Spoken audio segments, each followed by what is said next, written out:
How was this month, Estela? I'm hoping for good news. To be honest, I'd like to hear from you before I ask you like this. Well, I don't care either way at this point as long as you give me good news. Good morning, Phoebe. What are you talking about? What do you mean by good news? Stop fooling me around. I was asking if you're pregnant or not. As I told you before, I understand that you're looking forward to it, but me and Jared will decide on the matter together. So for now, could you please watch over us? That's why I'm watching over you like this. I'm not your enemy. What's wrong with me watching over you every month and waiting for you to give me the good news? Because I want to know as soon as possible. It's my first grandchild. I'm going to be a grandmother, remember? Of course, I can't wait to hear that you're pregnant. I understand your feelings, but we have our own ideas and our own pace, and I don't want you to put pressure on me and Jared. I'm not trying to be mean, Estela. I'm just looking forward to it. I'd prefer a boy if possible, but I'm okay with a girl at first. They said that it's better to have a girl first. Anyway, I'll babysit your child, so don't worry about that. Phoebe, I think you're expecting that too soon. We won't know the sex until I get pregnant. Besides, whether or not we'll have 2 kids, we haven't decided about that yet. You're still 25. You can easily have 2 kids, can't you? Do it while you're still young. With Jared's salary, you should have no financial problems. So what are you waiting for? You have nothing to worry about. It's going to be the first child for both of us. That's why I want to talk it over with my husband and make a careful decision. You're a bit too optimistic, aren't you? You've been married for a year now, so I think it's time to get pregnant with your first child. Excuse me for cutting this conversation, but I need to go out right now, so let me stop here for now. Oh, I see. I still have a lot more to say to you. Anyway, let's have a proper discussion later then. With Jared's participation, of course. We'll have a long talk then, and you won't be able to escape.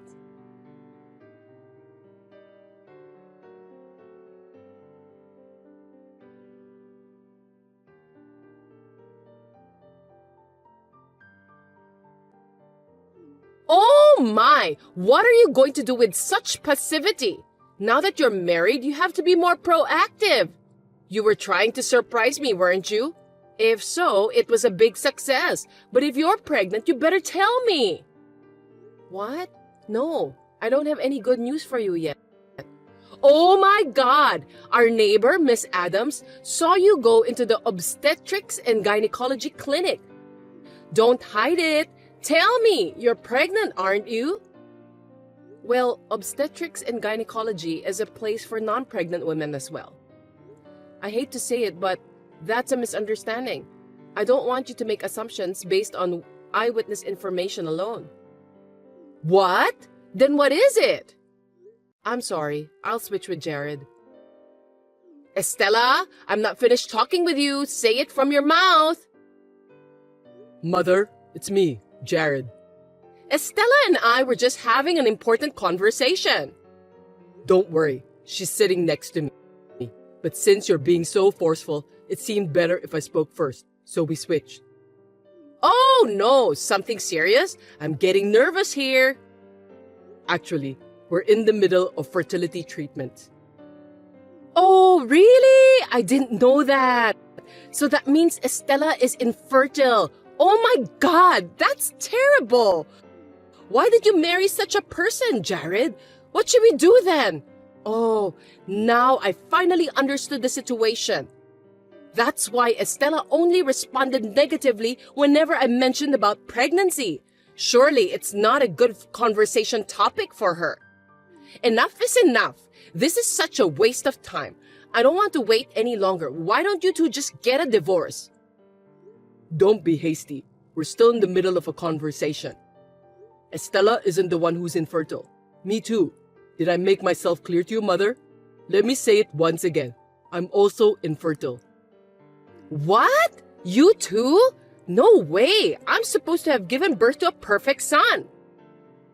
Me and Estella wanted to know before we got married, so we both got tested just to be sure. And the results showed that we both had a little bit of a problem.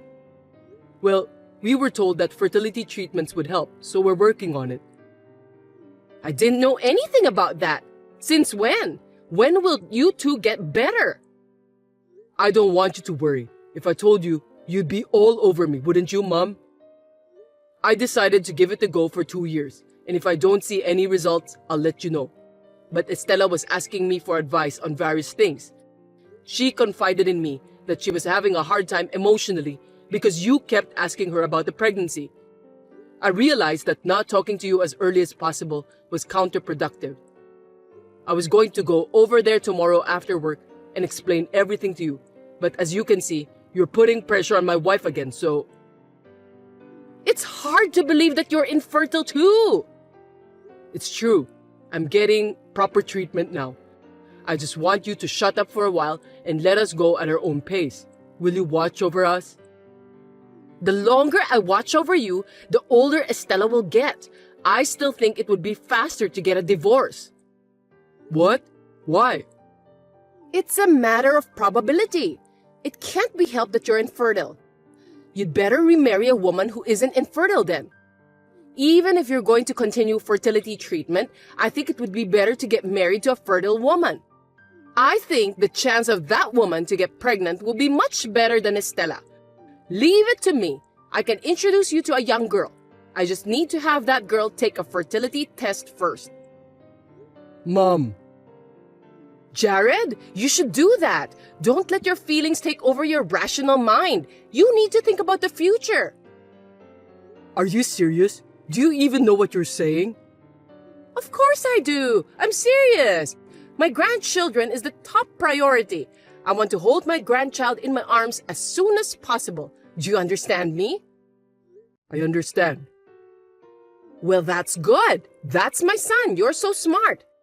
Then, I'll proceed with the blind date right away. You go ahead with the divorce with Estella as soon as possible. Divorce is out of the question. My wife is not a child-producing machine. I'm not leaving my wife for a woman I don't even know just for your sake. That's impossible. What's wrong with you, Jared? You shouldn't speak like that to your mother. Are you really my mom who gave birth to me? Jared, what's the matter? Don't you ever think about how you would feel if someone said the same thing to you? Huh? But I wasn't infertile. That's not what I'm saying. The feeling of wanting to conceive a child of someone you love, you understand that, don't you? Estella wants to, but she can't yet. That's enough. I'm not going home anymore. What? Jared? When we have a baby, I'll never let you see him or her in person. Why are you so angry? You don't have to go that far. I'm blocking you and Estella's doing the same thing, so there's no point in contacting us. Hey, Jared, wait!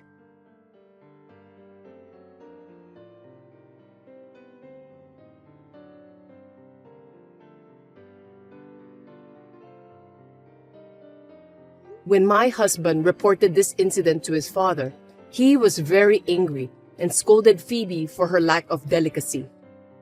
A month later, my husband's request for a transfer was approved and we decided to move. In addition, the good news continued, and thanks to the fertility treatment, I got pregnant. After spending 10 months and 10 days without incident, I gave birth to a healthy baby boy. However, I did not tell my mother-in-law about this. Perhaps she may have heard about it through rumors.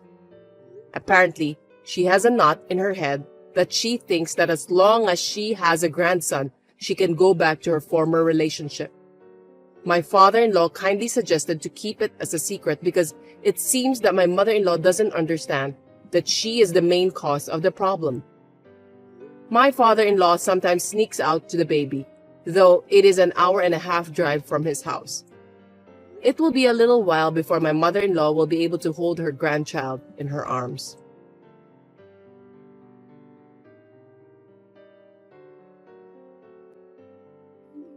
Kelly, where are you? Are you playing on the computer in your room again? You must be in a good mood, playing all day long. You're a housewife. Don't skip house chores. Your dear husband is working hard outside.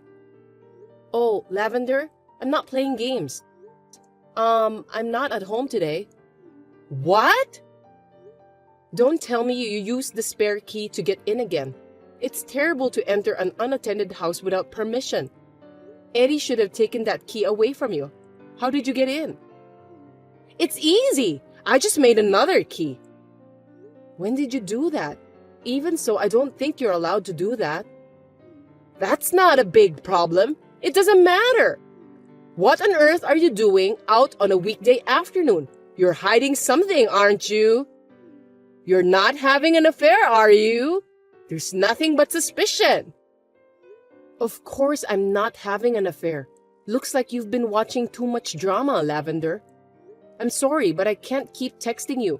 I'm standing on the side of the road and I have an urgent matter to do. Can we talk later? Huh? Even though I still have some more things to tell you? How rude! I really need to go. I'm sorry, but it's about time. I don't have much time. Oh, please don't go into my workroom without permission. I don't want anyone touching anything there.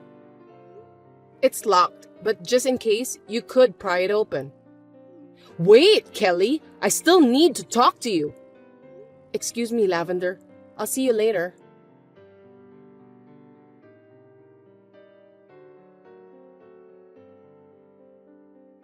Kelly, are you there? I have an important thing to tell you. Good evening, Lavender.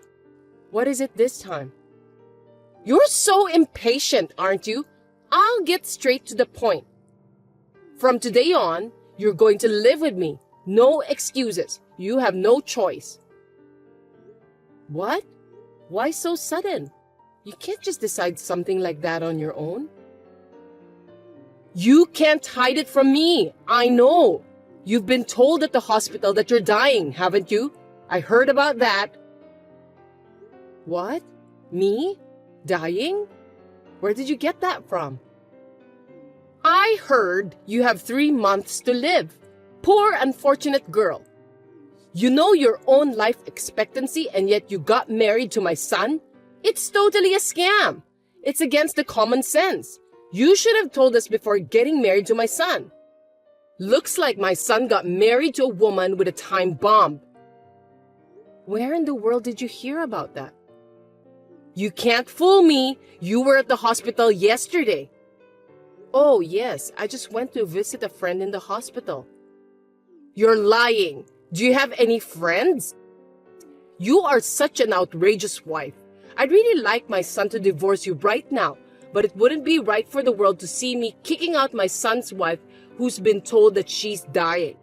But you know, even if you just let me deal with you every day like this, your crime of deceiving and marrying Eddie isn't right. I'll let you atone for your sins. Isn't that a good idea? For the remaining time of your 3 months to live, you must devote yourself to me. I'll have you move in with me starting today. This is no time for leisurely recuperation. I'm not going to put you in the hospital. Well, since you said that so suddenly, it's hard to give you an immediate answer. You must decide right away. Your time is short.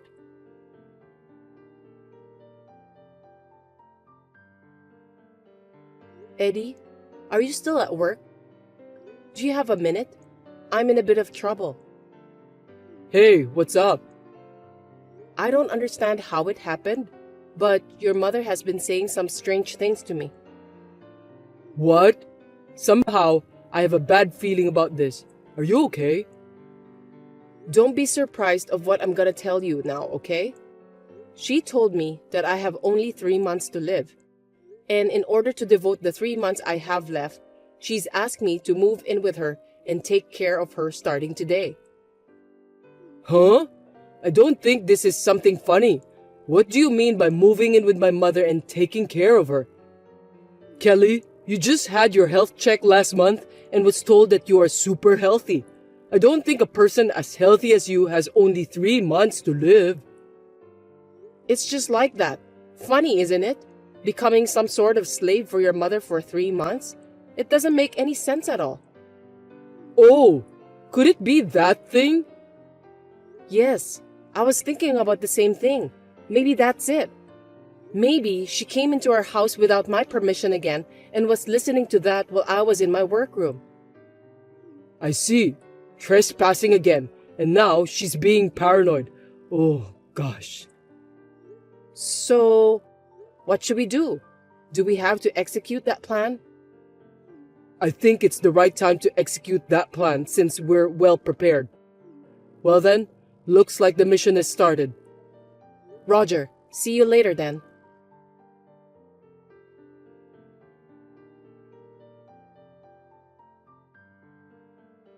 Kelly, you're always late for everything, aren't you? I haven't received your reply. How long are you going to make me wait? Sorry to have kept you waiting, Lavender. I got a call from someone I know. Hang up the phone right now. Such a phone call. I don't have the whole day for you. So, what's your reply? Okay, I won't be hospitalized. Good. You're being awfully nice. I'll have you work for me every day. You don't have time to get sick. I'll take care of it, but I'll need some time to move in. What? For what? Hurry up! I need to prepare a change of clothes and other personal items. Are you asking me to move in with just the clothes I'm wearing on right now? Your neighbors spread a bad rumor about you if you live with your daughter-in-law who wears the same clothes every day and don't change, right? That's indeed a problem. I have to be considered as a nice person by my neighbors. I know, right? So please give me 3 days. I'll do my best to get ready. I won't embarrass you, Lavender. Also, you have some allergies, right? I'm sure that the house will be covered in dust during this period. You will definitely have a hard time with sneezing and runny nose if I don't clean the house. I definitely don't think it would be a good idea for you to come quickly. I don't have a choice. I don't like dust. So I'll wait until you're ready. Well, 3 days will do. No more than that.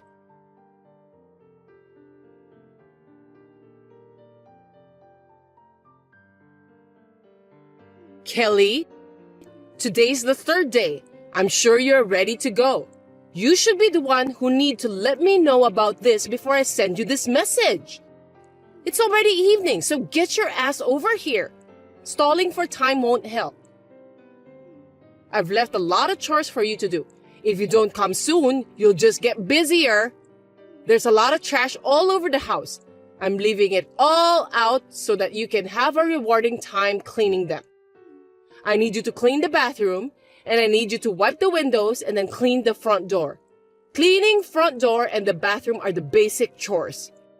And for starters, I need you to make dinner for tonight. I'm starving, so please make it really quick. Before that, I need you to wash the dishes for the next 3 days, so you'll have less time than you think. Oh, and you'll need to buy some groceries too. I want you to make me a steak dinner tonight with the finest beef to celebrate the start of our new life together. Of course, you will pay for all of it. You only have 3 months to live anyway, so what's the point of leaving money behind? Spend all your money on me before you go to heaven. Hello, Lavender. Sorry for the delay in getting back to you. Me and Eddie have arrived at a new place around mid-afternoon. Gosh, what a busy day. What? You're already here? How come I don't see you guys? We're in the middle of unpacking, but we're doing our best. I've been so busy with work that I haven't been able to catch up on cleaning up. I'm working on my computer right now. By the way, we're planning to have Chinese food delivered for dinner tonight. Huh? What are you talking about? I haven't received any of your belongings, and you yourself aren't here yet. Where are you now? Have you gone crazy from the shock of being told that you only have a few months to live? Are you being delusional? Are you okay, Kelly?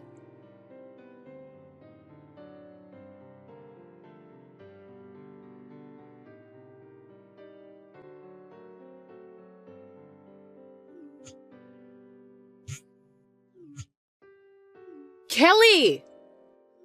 Yes, Lavender, what's wrong? I'm busy, you see. I told you, didn't I? Where are you? I'll have you explain it to me properly. I thought you were just being paranoid and you didn't want to live with me, so I came to pick you up. There's no one in the house. The family next door told me that you moved out this morning. I told you, didn't I? I'm not being paranoid. My brain is still working well. Anyway, me and Eddie finished the move by mid-afternoon. What are you talking about? You think you can just run away like that after what you did? You agreed to move in with me. You said you would live with me, not to be hospitalized. I listened carefully to what you've told me. You know that. Are you being paranoid, Lavender? I told you that I won't be hospitalized, but I don't remember agreeing to live together with you. I never agreed to move in with you. In the first place, I wasn't told by the doctor that I was dying. I'm in perfect health. Huh? No way! That can't be true. I heard that with my own ears. It's useless for you to hide the fact about that. Lavender, you came to my house without permission again and listened to me from the front door of my workroom. That's when you heard someone talking about me having just 3 months to live, right? I can't think of anything else. That's right. You can't get away with it because I heard it correctly. I definitely heard him say that you only have 3 months to live. It sounded like you were talking by using online meeting apps or something. That must have been the doctor or nurse talking to you. Lavender, that's a scenario. You misunderstood because you eavesdropped halfway through the conversation. Huh? Scenario? What do you mean? It involves work, so I can't go into the details even for your sake. You know that Eddie is a scenario writer, right? And that he rents an apartment for work? Yes, of course. Eddie works hard every day, unlike you. He's sensitive, you know. He says it's hard for him to concentrate when he works from home. He's been working that way since he was single and when he was still living at the family home. Yes, and that hasn't changed even now that he's married and living with me. In contrast, I use the other room as my workroom. I don't know how much you understand that. You came without an appointment to interrupt my work, either on purpose or by accident, aiming for the time when I'm alone during the day. Huh? Does that matter still bother you? You're living like a parasite and just pretending to be a housewife. I don't think that you're working. It seems like you don't know anything. It's true, isn't it? You're just staying in your room playing video games or something anyway, aren't you? If you've seen your son, who went on to become a scenario writer from home, you know that you can make enough money from home, don't you? When it comes to my case, who is his wife, you instantly don't understand the matter. Is that intentional? Don't you realize that what you are saying is full of contradictions? What? That's rude! Who do you think you are that you're allowed to talk like that to me? I don't think I can get you to listen to me, so Eddie said that he would explain to you. You guys can talk to each other now. Wait! Kelly!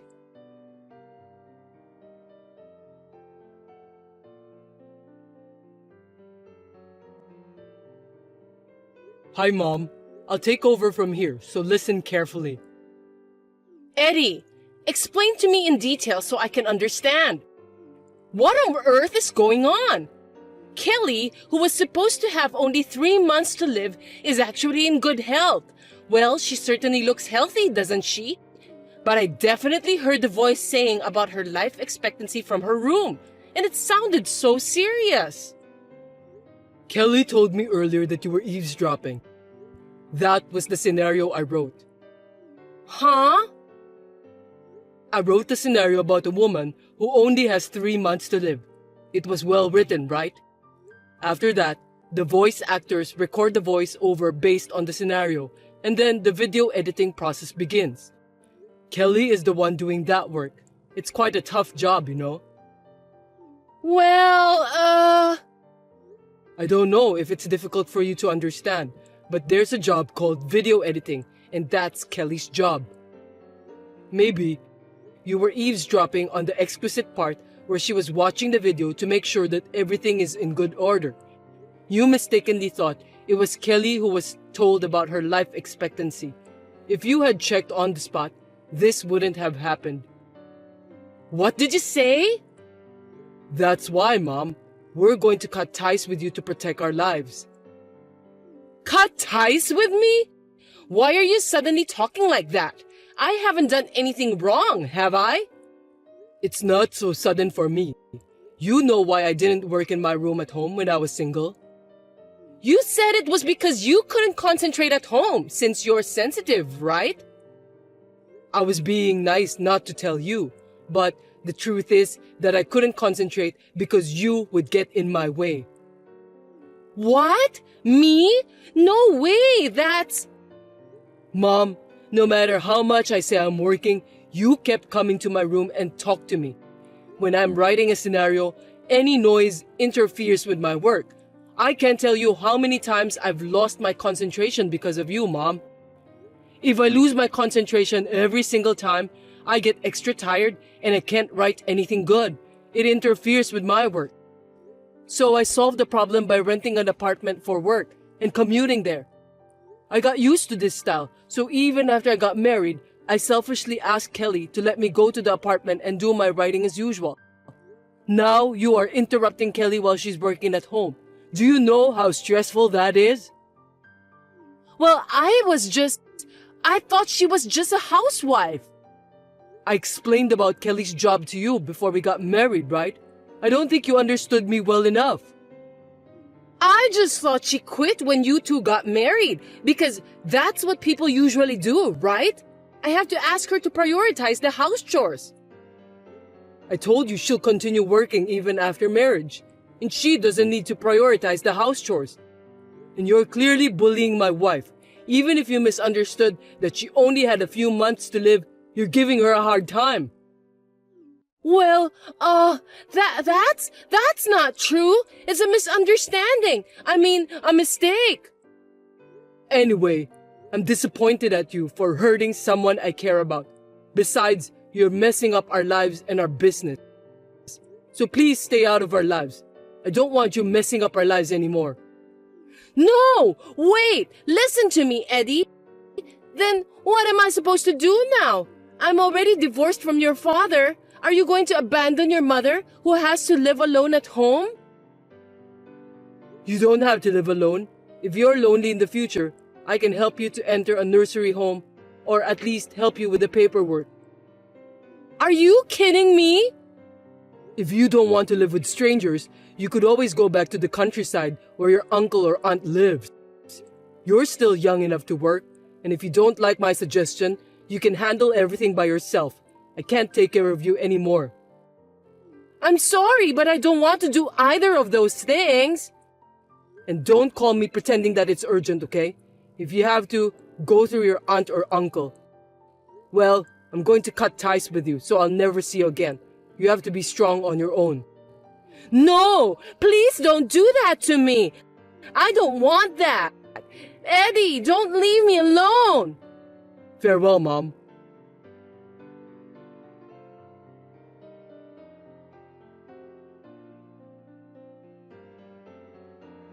At first, we were just going to move into a slightly larger apartment that we liked. But after Eddie found out that his mother started to bully me after she misunderstood that I was dying, his anger finally exploded. He decided that we should move to a new house that he had rented in advance, and then he declared about cutting ties with his mother. With a deep sigh of relief, he muttered that it was the right decision to move to a distant place. My mother-in-law, who was left behind, spent some time trying to get in touch with Eddie and crying for help to all her relatives.